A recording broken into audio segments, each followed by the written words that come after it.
All right, Alexander, let's talk about what is going on in Ukraine. And actually, let's start with Putin's second interview in about a week's time with his favorite journalist, Zarubin. An interesting short interview where Putin said many interesting things, but many things that he's been repeating for the past couple of months, and many things that he said last week. He just kind of repeated them again during this short interview. Anyway, what is your take on what Putin said? He talked about Zelensky's legitimacy, and he talked about negotiations, and he also put a legal spin onto it, which I thought was interesting. Your thoughts?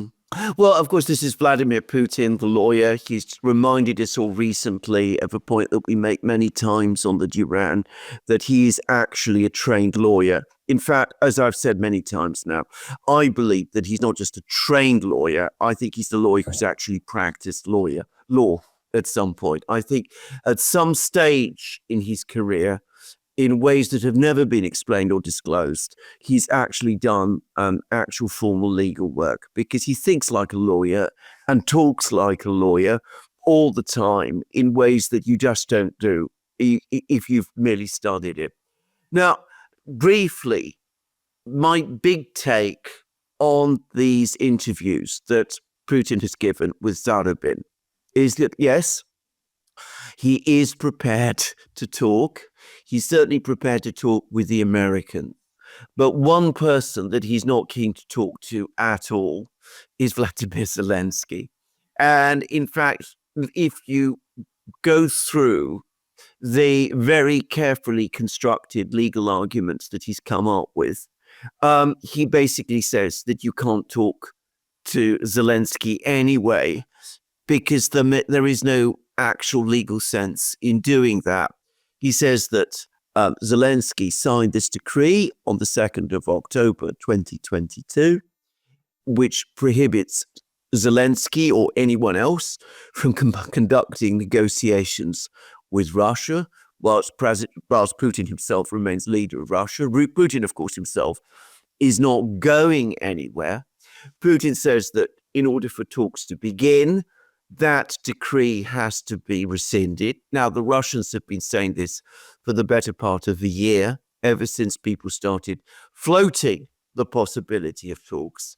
But now Putin is going further, and he's saying that Zelensky himself can't rescind this decree because he's no longer the constitutional president of Ukraine, because he's exceeding his term. His constitutional term ended in May 2024, so that he has no right to sign any decrees or any bills or laws or anything of that kind, which means that he cannot sign a decree cancelling his own 2nd of October decree.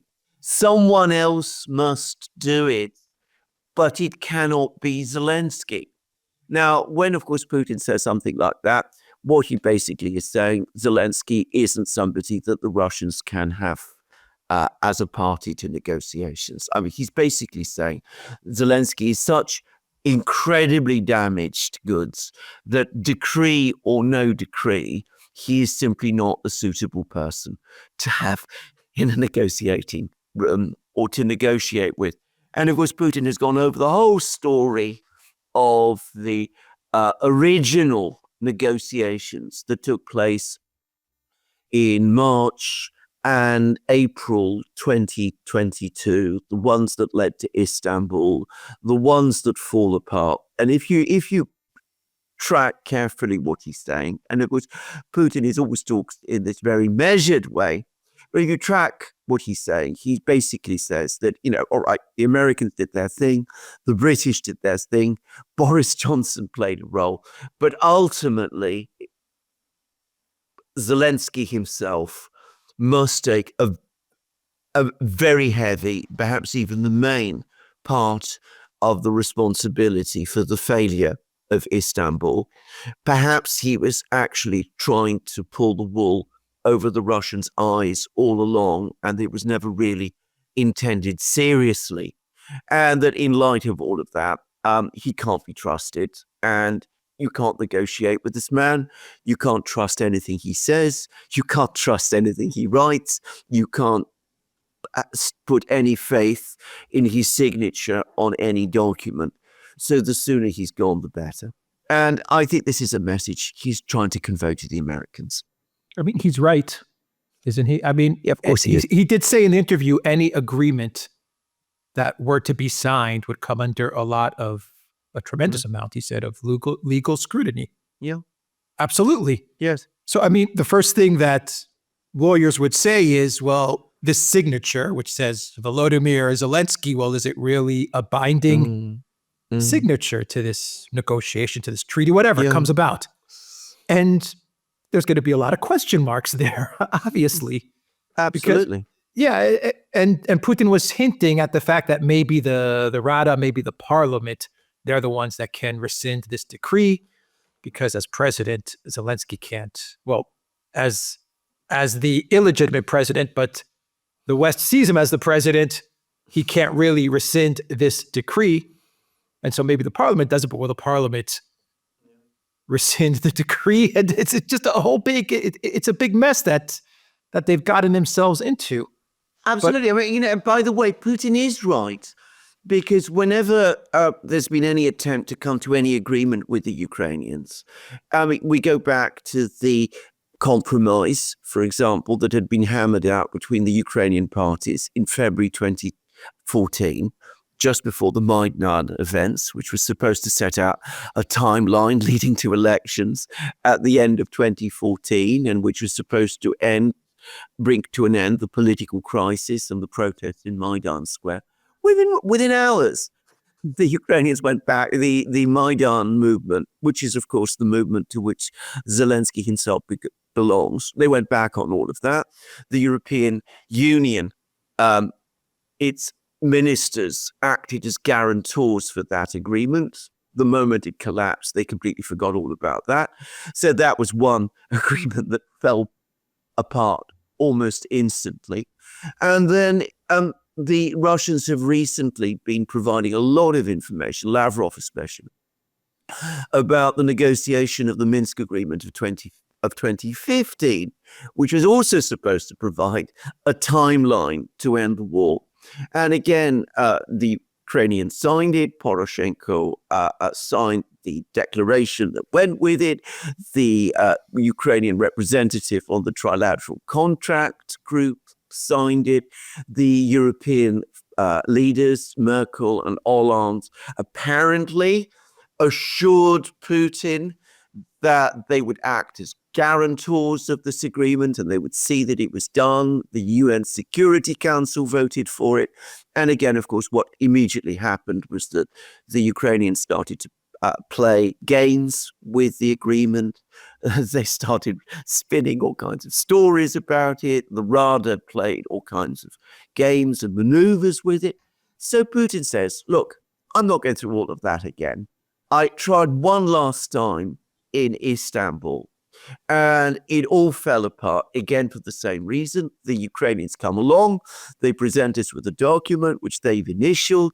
They ask us to withdraw our troops from Kiev. We withdrew our troops from Kiev, and everything again falls apart. This has happened 3 times now, and I'm not prepared to take any risks that it will happen again for a 4th time.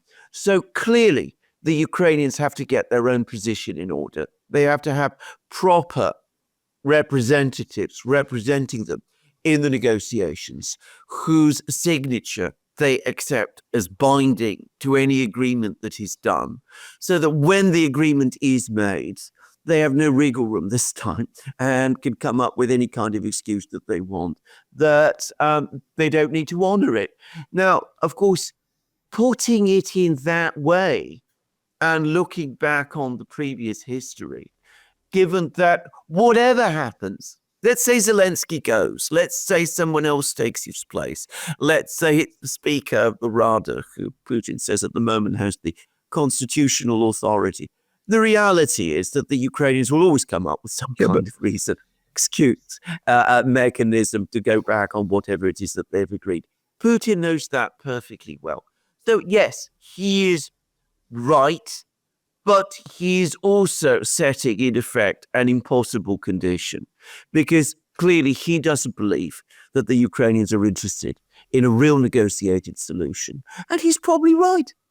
Well, it's an impossible position, but it's a position that Zelensky put and the Ukraine government put themselves in.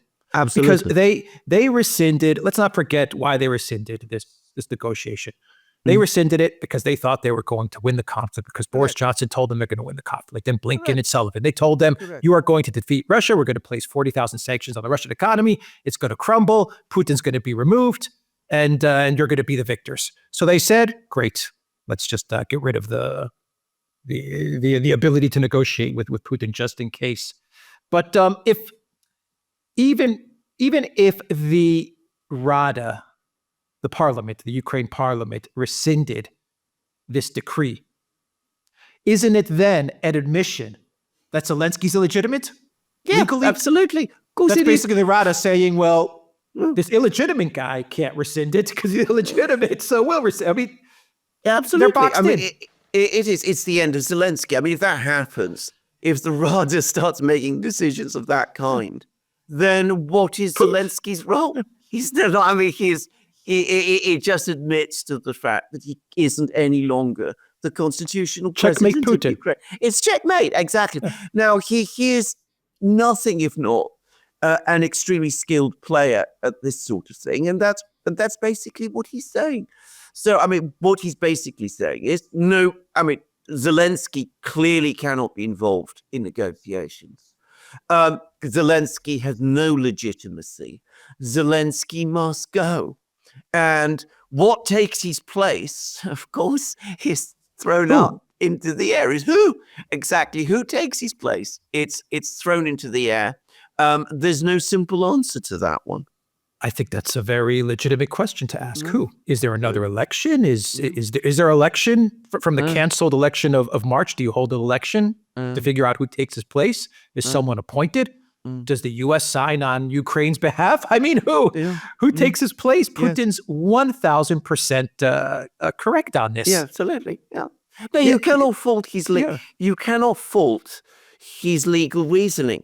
And can I just say again? I mean, I've come across all kinds of attempts to, try and argue that some of the points that the Ukrainians have made about February agreement in 2014 and the Minsk agreement, that there are some points to make there. I don't buy any of those arguments. I've actually checked with an international lawyer recently, and he told me the same thing. Just to say, but the point is that what I think people who try to make those arguments don't get is that when they make arguments like that, they're taking away any possibility of negotiations at all. Because you can always come up with some excuse, some reason not to recognize your own signature to a document.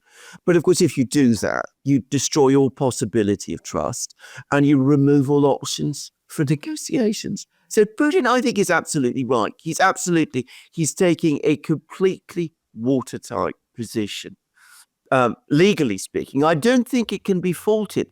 Notice that no one has actually taken on his legal arguments and straightforwardly refuted them. I mean, I haven't seen anyone who's going to. Exactly. Yeah. I mean, you can argue, and I think there's a fair point in made that Putin isn't the person to decide on Ukrainian constitutional issues, but the Ukrainian Constitutional Court, which ought to be adjudicating on these things, hasn't had a quorum for years, since long before the start of this crisis. So there is no final legal rejoinder to Putin.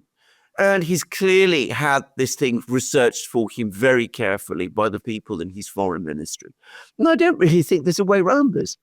No, their argument is going to be that Russia wanted to take Kiev in 3 days, and then they cut off the gas to Europe, and we need to get a ceasefire and place peacekeepers, 200,000 or 300,000 or 500,000 peacekeepers in Yes. Ukraine. That'll Yes. be the solution. And it's the same stupid arguments that they always throw out there, the unrealistic arguments that they throw out there. And Putin, during this interview, he also once again said that our terms are spelled out.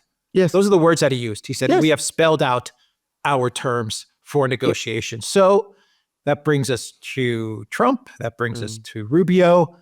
That brings us to Kellogg. Kellogg, quiet, very quiet. He threw out the whole oil crash thing to hurt the Russian economy and Russia's war machine. And OPEC Plus has blown that apart. Yeah. They're not going to change anything. Rubio, he finally called the European Union. Finally, he had contact with the European Union.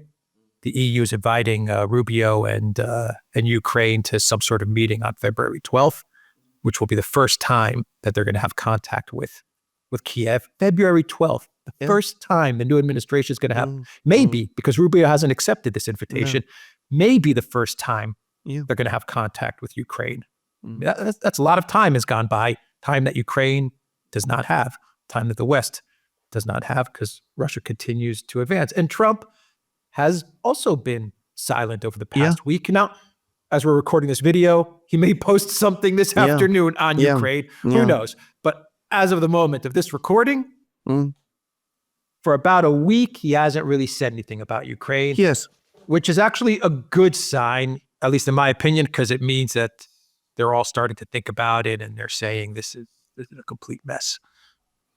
Absolutely. Now, bear in mind, that a week ago, we were told that it was all going to be sorted in 100 days, and there was supposed to be a 100-day timeline, and there was reports about a peace plan that has been circulated, and which has been sent to Kiev and passed on to them by the Europeans, and it looked for peace by the 9th of May, and it's all gone.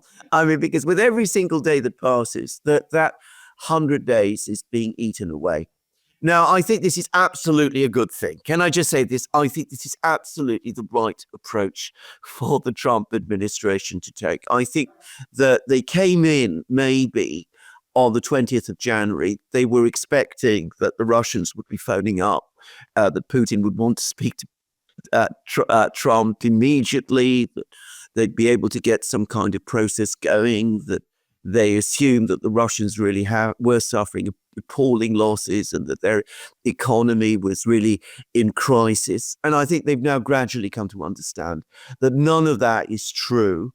And it may be, and I'm just throwing this out, that notorious, that infamous post on Truth Social that Trump published a week ago, the one where he threatened the Russians with massive sanctions and tariffs and taxes and all of those things, was basically a last attempt to get Putin's attention and to jog the Russians into some sort of panicky contact with the Trump people. Well, I think they've now realized that the Russians actually are in a very strong position. The Ukrainian military chief, Budanov, apparently has said that Ukraine has 6 months left in terms of continuing the war. And beyond 6 months, its survival is in question. Now, there have been attempts in Ukraine to argue around that. There have been attempts to say that Budanov never really said that. Budanov was given an opportunity to deny it. He was actually caught on film. Somebody asked him a question, did you really say it? And did you really didn't? And he responded with a joke. So he didn't actually properly deny it, which makes me think that he probably did say it. So the administration, the new administration, the Trump people now understand, I think, how much more complicated the situation really is, how bad Ukraine's situation is becoming, and how strong the Russian position at the moment is. So I think very wisely and sensibly, rather than rushing forward into a negotiation which they're not really prepared for, trying to get everything sorted out in 100 days. They're now taking their time and they're thinking about what to do. And probably Rubio will meet with the Ukrainians on the 12th of February. But as you say, that's, the better part of 3 weeks, more than 3 weeks after the inauguration. I mean, it's a big delay. And at some point, probably, they will send Kellogg to Moscow. But I think that they're waiting and they're trying to come up with a strategy, a negotiating strategy, because I still get the overwhelming sense that Donald Trump's priority is to extricate from the United States from a war which he does now understand is being lost. So I think this is what they want to do. And I think that finally they're going about this in the right way. That flurry of comments that we saw in the first days after the inauguration has ended. And instead of, as I said, them rushing forward and getting themselves into a mess with some of the strongest negotiators on planet Earth, anybody who's dealt with Russians in any capacity in a negotiation will know exactly what I mean. The Russians are incredibly well organized in negotiations. Rather than rush into that, the Americans really need to get their own positions sorted out and their own understanding of where this is going. Well, the problem that the Trump administration has, and I'm going to put this in very simple terms, and I want your thoughts on this, and it ties into our next topic, which is the foreign aid stop order. Yeah. So this will lead into that. If you're the Trump administration and say you're going to negotiate some sort of a peace deal, and if you believe that Zelensky has some agency, let's just say that he's not completely a puppet and he has some agency, then your way to apply pressure or leverage on Ukraine is to tell them that if they don't get to the negotiating table, if they don't rescind these bans on negotiating with Russia, all of these things, then you're going to stop the money and the weapons. And this may not mean a stop right away. It's going to taper off. Yeah. I think a lot of talk is, this has to stop today. It's probably going to taper off the money and the weapons. It's not going to, just stop it right away and everything just stops. But anyway, that's the leverage that you have over Ukraine. You tell them, we're going to negotiate a deal. You're going to accept it. And if you don't, the money and the weapons stop. The problem that you have is the only leverage you have over Russia is you go to Russia and you say, if you don't agree to a deal, we're going to ramp up the weapons and the money to Ukraine if we have the money and the weapons to give them. But anyway, you say, we're going to ramp up the money and the weapons to Ukraine. We're going to escalate. Yeah. I mean, you're in such a tough position. Yeah. And the big problem that you have is that whichever direction you go, if you're the Trump administration, is that Russia's going to win this war. You know it. You already know Russia's going to win. Yes. So what do you choose? Do you choose the quick way to get yourself out of this mess, which is to stop the money and the weapons? Or do you decide to go the long way, which is to continue to try and escalate, continue to try and give weapons, continue to try and give money, which is also going to make you very unpopular at home, which is also going to take away a lot of your political capital that you have? I think the decision's very clear. And I think, if you're negotiating, if I'm the guy that's negotiating this, if I'm Trump, I'm looking at this and I'm saying, well, I think our option is crystal clear what we have to do. And this leads right to the foreign aid stoppage. You start stopping the foreign aid, the weapons will start to taper off. Eventually, Ukraine's going to have to do something, or it's just going to run its course. And Russia's going to continue to do what they're doing. I think that's absolutely right. Now, it seems to me that there are certain things that the Trump administration needs to prioritize. Firstly, they do need to start some kind of active dialogue with the Russians again. Not necessarily, and perhaps not even particularly about Ukraine. There are so many things that are building up all over the place in Russian-American relations, which, because of the fact that there's been no dialogue for 3 years, we've now reached a real crisis point on. I mean, Russia and North Korea, Russia and Iran, nuclear weapons, development of Oreshnik missiles. What do they mean? How much, what ideas do the Russians have about them? Would they be prepared to consider limitations on deployments of Oreshnik missiles? Just saying, all of these things, Energy, economy, energy oil, gas, yeah. or gas, every conceivable thing that needs to be talked about. And they're not able to talk about this. So they need to get some kind of a dialogue with the Russians going again, because even if you can't agree with the Russians on every one of these matters, or even some of them, nonetheless, it's important to know at least of something of what the other side is thinking. So they need to do that. They need to get some kind of dialogue, communication with the Russians established again. They need to have a proper ambassador in Moscow, and they need to have a proper Russian ambassador in Washington. And they need, the hotline working, and they need all of those things working again. So that's one priority they need to think about. The second is a political priority, which is that the Trump administration is now moving forward on all fronts, but it needs to preserve, in order to continue to overawe its opponents in the way that it has been doing, it needs to preserve an appearance of strength and of it being a winner. At least that's my own sense.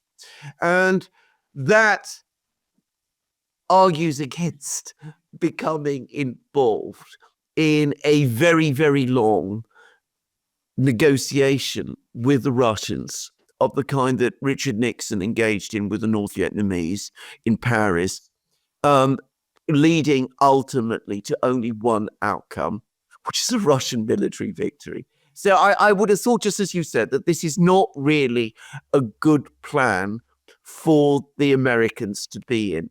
So I think that the simplest thing for the administration to do, a place where it does come out, at least as a kind of winner, is say to the Ukrainians, look, this is your war. The US has done everything it possibly can to support you. The Europeans are doing what they can too, but you're losing. There's only so much we can do. You must start negotiations yourselves with the Russians and talk to the Russians. So you've got to get yourselves sorted out. You've got to decide what Zelensky's role is. You've got to also decide and get rid of this wretched decree that you've imposed on yourselves. And you've got to sit down and talk to the Russians and see whether you can achieve a peace. And that means that you might have to make very, very big concessions.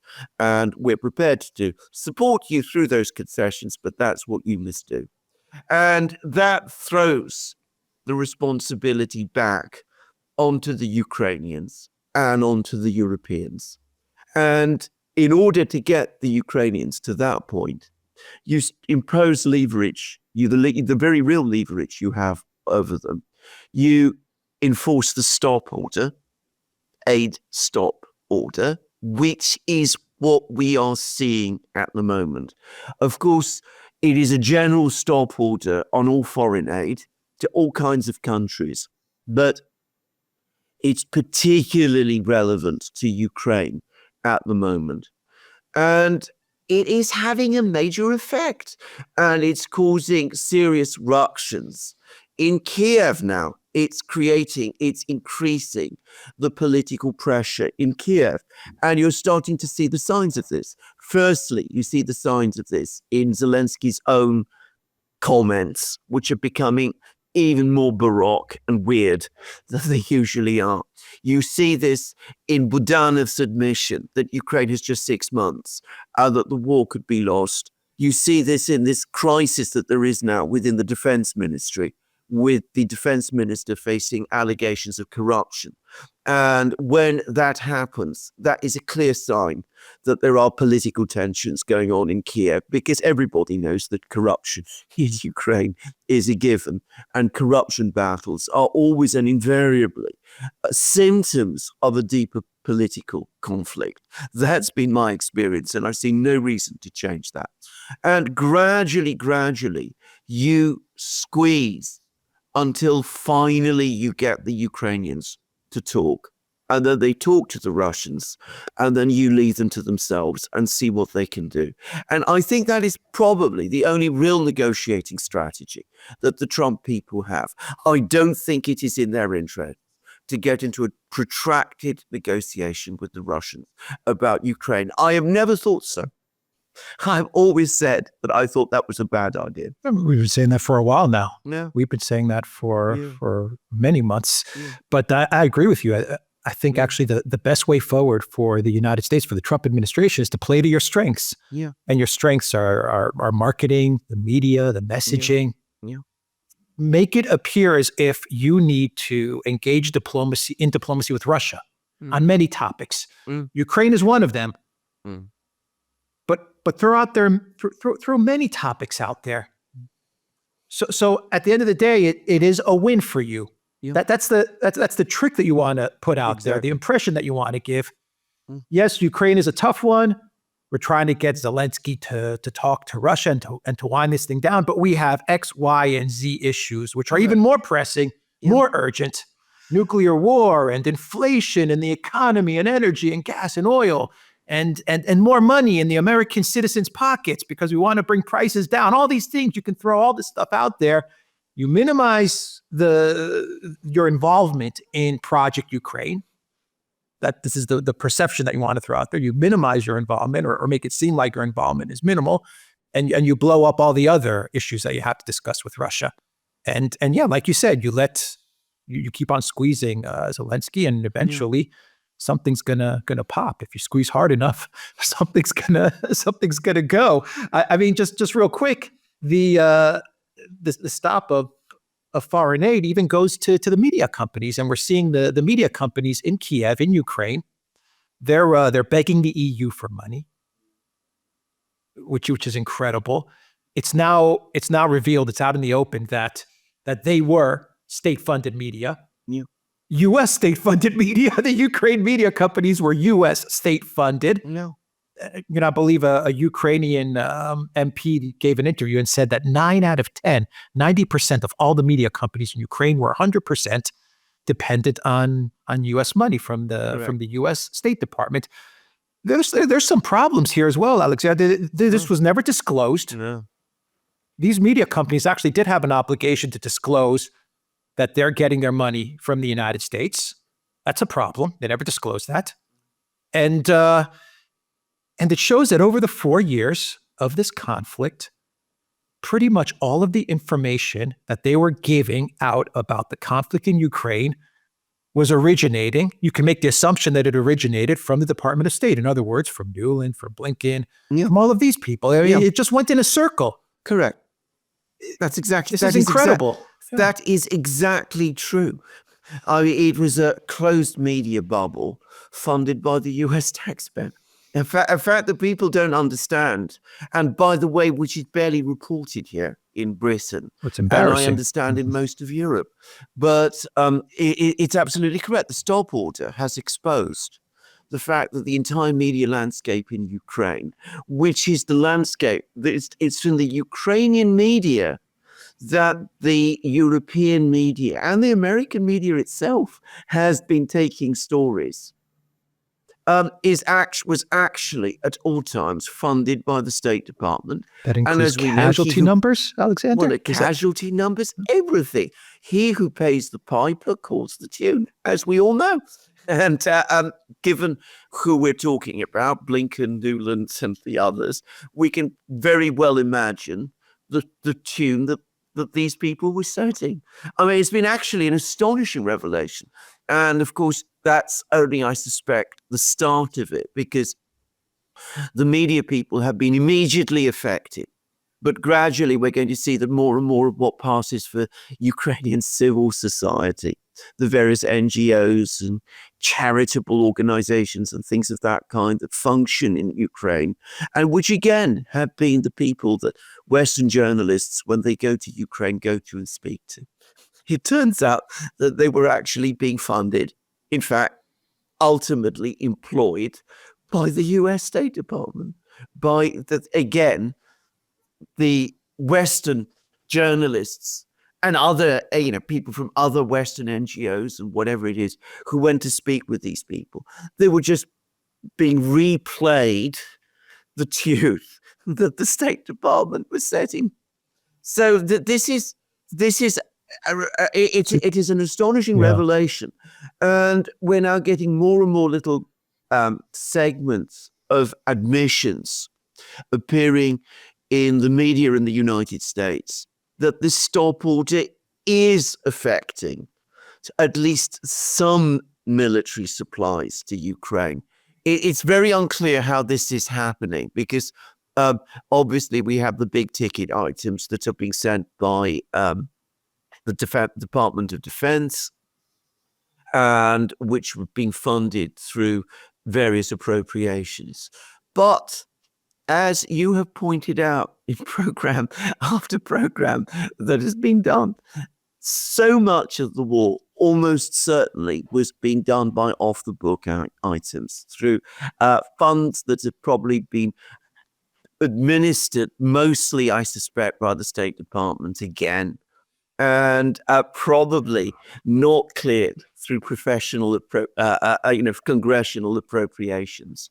And a huge amount of that is now going on, and it's now all being brought to a shuddering stop.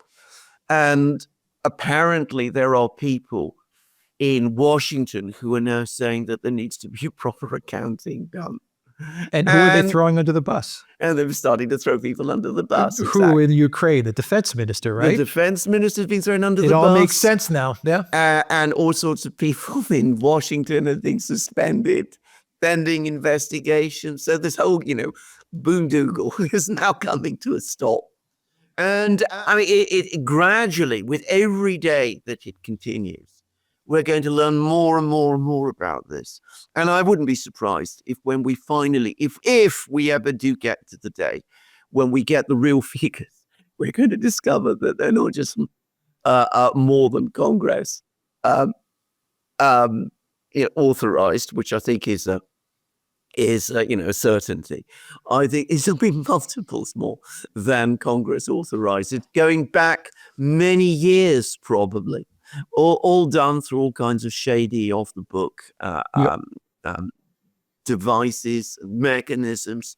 And I would remind our viewers that, when Congress did previous earlier appropriations, I remember you saying that a lot of this looks like an effort to close off-the-book items that have been taking place, to try to sort of, put the accounts in some kind of order by, basically recycling and funding money. And I suspect a huge amount of that has been going on. Yeah, sometimes I wonder that if Trump pressured Mike Johnson. Remember when they were trying to get the $68 billion or whatever passed through Congress, the Biden administration? It was eventually Trump that told Mike Johnson, okay, approve it. I wonder if Trump, this is just a wild, wild guess. I wonder if Trump back then said, you know what, let them approve it.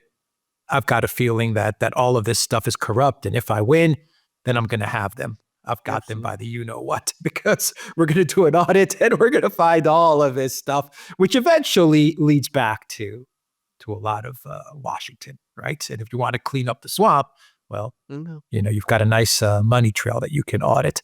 But Zelensky is already trying to say that Umerov is one of the guys that was taking money, or he's under an investigation or something like that. So they're going after their own defense minister. I imagine they're doing this because, well, they've got to start, throwing some people into the bus and start pinning the blame of all these huge holes in the books. They got to start pinning it on somebody. Someone, yeah, absolutely. So, throw someone to the wolves. Yeah. Just keep running at the meantime, man. And anyway, we'll see how far this goes and what happens. And of course, in the meantime, they're crawling to the European Union and asking for money from there. And probably they will get some. But as we know, there is budgetary crises now across the entire European Union too. And one way or the other, keeping the money flows going is going to prove harder and harder. By the way, even if the stop order is reversed at some point, I think the process has begun, and it's probably irreversible. The freeze in funding, in one form or another, is going to continue. It's going to be more and more difficult for for officials in Washington to find sources of funding to keep this thing going. Absolutely, because now American citizens, they're seeing that their money went to pay the salaries and fund the business model, if you want to call it that, the revenue model of all of these media companies in Ukraine. I mean, this is Correct. what effectively was going on. Yes. A lot of money was going to prop up all of these media outlets, and there's a lot. Yes. They were paying, and they were paying operations, they were paying overhead, they were paying salaries, all of these things. Yeah. Yes. Absolutely. Just a final question, very quick, and we'll wrap up the video.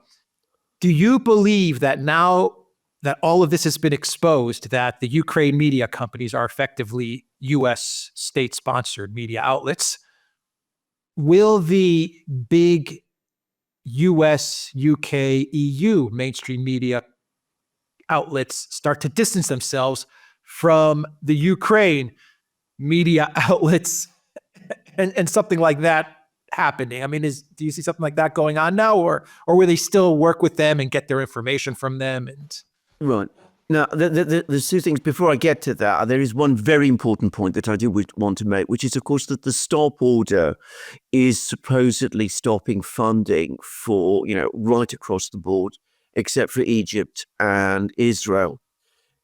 I think it's important to make one thing absolutely clear, which is that Ukraine is by far the biggest funding program, foreign aid funding program, going through Washington.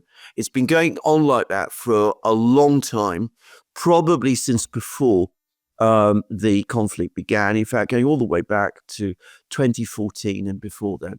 And as we discussed at the time when the Afghanistan thing collapsed, an awful lot of the funding that was going to Afghanistan was also being laundered through Afghanistan and finding its way to other places, probably to Ukraine itself. The point is, Ukraine is not only the biggest funding program, it is probably the ultimate source point of a lot of the other financial flows that we have been seeing, including financial flows, which of course have flowed back into the United States itself. We've made this point in previous programs. So stopping Ukraine funding is going to have a big impact right across the entire funding NGO universe. Just saying, and it's going to affect what State Department has been doing, what the various alphabet soup of intelligence agencies have been doing, and what all sorts of people in many other parts of the regime change community have been doing as well. So it's very important to understand this about Ukraine. Now, about whether the Western media companies in Europe are going to stop relying on Ukrainian information supplied to them from Ukrainian media companies. For the moment, I would say no. I mean, they're still very invested in Project Ukraine. I can't imagine that the Financial Times, Der Spiegel, Le Monde, Guardian are simply going to stop and sever their contacts with their Ukrainian buddies. I mean, to some extent, remember, they also belong in the same echo chamber. So I don't think that's going to happen immediately. But of course, if investigations start, if people start facing investigations in Kiev, in Washington, then this will spread. And at that point, it will begin to become very embarrassing for some of these European media companies, which probably wouldn't want to answer certain questions about themselves. I'm being very careful what I say. And then, of course, we could very well see a flight for the exits. People saying, well, actually, we're not really that involved in Ukraine anymore. And they start to come up with different stories to discuss about other things closer to home, the green transition or something of that kind. So I think that is possible. But don't expect at any time from these people any admission that they did anything wrong. No, not at all. All right, we will end the video there, the Duran.locals.com. We are on Rumble, Odyssey, but you Telegram, Rockfin, and X, and go to the Duran shop, pick up some merch. We have free shipping for all orders over $70. Yeah. That is worldwide free shipping. Yes. So check that out as well. The link is in the description box down below. Take care.